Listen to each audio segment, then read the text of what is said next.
শীতকাল মানেই নানা রকম মুখরোচক পিঠাপুলির ধুম। আর যদি সাথে থাকে আখের রস থেকে উৎপাদিত সুস্বাদু লালিগুড়, তাহলে স্বাদ হয়ে ওঠে অতুলনীয়। প্রতি বছর শীত মৌসুমকে ঘিরে ব্রাহ্মণবাড়িয়া জেলার বিজয়নগরে চলে লালিগুড় উৎপাদনের ধুম।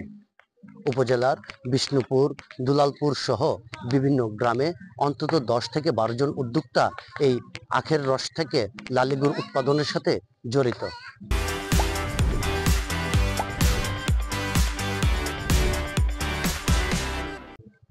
এজন্য প্রথমে আখ সংগ্রহের পর সনাতন পদ্ধতিতে মহিষের মাধ্যমে সেই আখের রস সংগ্রহ করা হয়। আখের রস সংগ্রহের পর তা চুলায় 3 থেকে 4 ঘন্টা জাল দেওয়ার পর তৈরি হয় সুস্বাদু লালিগুড়। বছরে 12 থেকে 10 বিঘা জমি করি এবং এটাকে বলা হয় আখ। তারপরে শীতকালীন আমরা নিয়ে আসি, তারপরে আমরা এটারে আখ থেকে রস বাই করি, রস বাই করে লালি করি। লালিগুড়টা আমরা বছর বছর 1 বছরের ফসল 8-10 কান হেড করার লাগে জ্বরে ওইটা এবারে গাছ বসাই, আবার বুস্ট কিনুন লাগে। এখানে অনেক মানুষ আসে, রস রস খাই, লালি এখান থেকে নিয়ে যায়। মানুষ মোটামুটি ভালো মানুষ আসে, মানুষে এখানে ভিড় থাকে সময়, এটাকে এক ধরনের মেলা বলতে হয়। সুস্বাদু এই লালিগুড় প্রতি লিটার বাজারে বিক্রি হয়ে আসছে 150 টাকা দরে। লালি গুড়ের জন্য প্রসিদ্ধ এই বিজয়নগর উপজেলার লালি স্বাদে ও গুণে অনন্য হওয়ায় এবং নির্ভেজাল পদ্ধতিতে তৈরি হওয়ার ফলে ভোজন রসিকদের মাঝেও রয়েছে বেশ কদর। ব্রাহ্মণবাড়িয়া জেলা সহ বিভিন্ন আশপাশ জেলার উপজেলা থেকে প্রতিদিনই ভোজন বিলাসীরা ছুটে আসেন এই বিজয়নগর গ্রামে।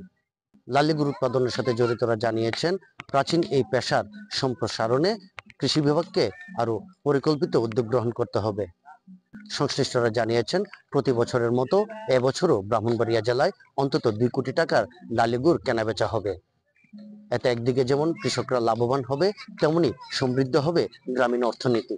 আমি আইসি ব্রাহ্মণবাড়িয়া শহর থেকে, লালি রস খাইলাম, আর লালি নিছি 3 লিটার ঘরের জন্য।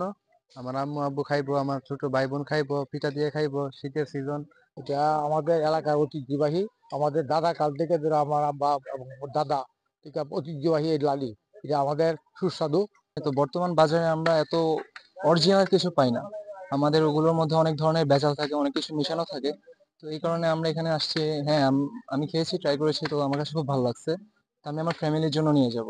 আমাদের এলাকার মানুষজন যারা এটার সাথে জড়িত সম্পৃক্ত বা যারা আখের লালি বা গুড় করে, তারা গ্রামীণ অর্থনীতিতে তারা সমৃদ্ধ হচ্ছে এবং এটার প্রচার প্রসার অনেক হচ্ছে এবং দূর দূরান্ত থেকে অনেক মানুষজন আসতেছে। ইক্ষু গাছটা, এই গাছটাকে কিভাবে আর উৎপাদন বাড়ানো যায়, কৃষি মন্ত্রণালয় থেকে যদি এটা একটা সুযোগ সুবিধা দেওয়া হয়, ভালো প্রশিক্ষণ দেওয়া হয়, তার জন্য আমাদের উৎপাদনটা আরো বাড়বে এবং আমাদের এটার জন্য বাজারজাত করতে আরো সহজ হবে।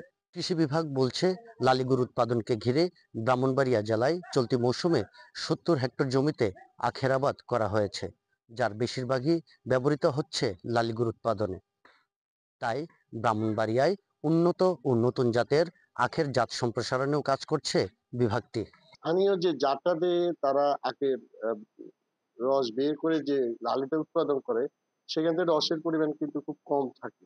তো আমরা এসআরডিআই ঈশ্বরদীতে, যেটা ইক্ষু গবেষণা ইনস্টিটিউট, সেখানে আমরা এই বিষয়টা অবহিত করেছি, যাতে স্থানীয় জাতটা যদি উন্নত করা যায় তাহলে কিন্তু রসের পরিমাণও বাড়বে, কৃষক অধিক লাভবান হবে।